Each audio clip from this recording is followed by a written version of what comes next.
Hello foodies, welcome to my Priya food vlog. ఇప్పుడు వచ్చి Andhra style చేపల పులుసు. ఇది చాలా చాలా టేస్టీగా ఉంటుంది. ఏ చేపతో చేసినా సరే ఇది చాలా రుచిగా ఉంటుంది. So let's start.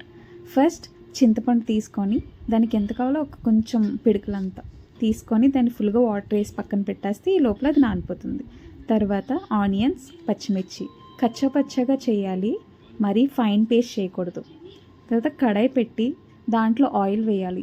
చేపల పులుసుకి ఎక్కువ ఆయిల్ పడుతుంది, తక్కువ వేయకూడదు. బాగా మరిగిన తర్వాత ఒక స్పూన్ ఆవాలు, కొంచెం కరివేపాకు చిట్పట్టమన్నాక కచ్చపచ్చగా చేసిన ఆనియన్ పేస్ట్ వేసి బాగా ఫైన్గా బ్రౌన్ కలర్ వచ్చేలా చేయాలి. ఈ లోపల ఇది వేగుతూ ఉంటుంది.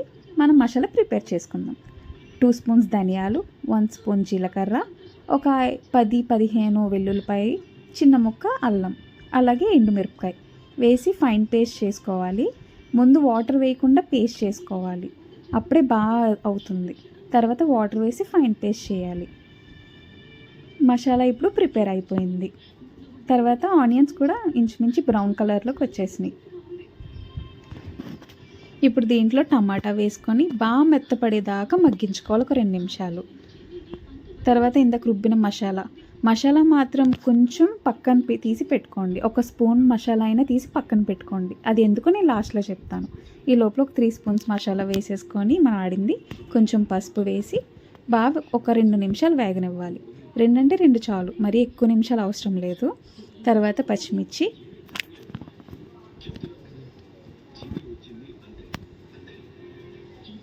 తర్వాత దీనికి తగినంత కారం. చేపల పులుసుకి ఎప్పుడైనా సరే కారం వేసుకోవాలి, ఎక్కువ వేసుకోవాలి, ఎక్కువ స్పైసీగా ఉండాలి. అప్పుడే నీచు వాసన అలాంటివి రాకుండా ఉంటుంది. చింతపండు పక్కన పెట్టుకున్నాం కదా, ఇది నానింది కాబట్టి బాగా పిసికి వడకట్టుకుంటే దాంట్లో పిప్పంతా పోయి ఇలా వాటర్లా ఉంటుంది నీట్గా, పల్ప్ అనేది ఏమీ లేకుండా. అప్పుడు ఇందులో వేసి దీనికి తగినంతగా నీళ్ళు వేసుకోవాలి. నీళ్ళు వేసుకొని బాగా మరగపెట్టాలి హైలో పెట్టుకొని. ఇది మరిగిన తర్వాత సాల్ట్ ఒక 2 స్పూన్లు, చేప ముక్కలు బాగా శుభ్రంగా వాష్ చేసుకున్న చేప ముక్కలు ఇవి, పసుపు ఉప్పు వేసి చాలా 3-4 టైమ్స్ వాష్ చేసినవి. ఇది అలా చేస్తే కనుక నీచు వాసన అనేది రావు. ఇలా ఒకటి వేసుకొని మగ్గించాలి. దీంట్లో ఇంక గరిటె అనేది పెట్టకూడదు. అలాగే మనం పులుపు వేసామంటే కంపల్సరీగా లైట్గా పంచదార వేయాలి, అది ఎందులో అయినా సరే. తర్వాత కొత్తిమీర, ఇది బాగా మరుగుతుండగానే కొంచెం కరివేపాకు, ఆల్రెడీ ముందు ఆయిల్ వేసాము.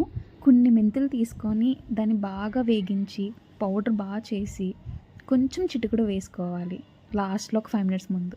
ఇందాక నేను పేస్ట్ కొంచెం ఉంచుకోమని చెప్పాను కదా, అది ఇలాగ 5 నిమిషాల ముందు దింపేస్తామని కనుక వేసుకుంటే ఈ ఫ్లేవర్ చాలా బాగుంటుందన్నమాట. మెంతుల పొడి వేయడం వల్ల మరింత టేస్ట్, ఇంచుమించి పులస చేప వండుకున్న ఫ్లేవర్ వచ్చినట్లు వస్తుంది. లాస్ట్లో కొత్తిమీర వేసి డిష్ అవుట్ చేసేయడమే.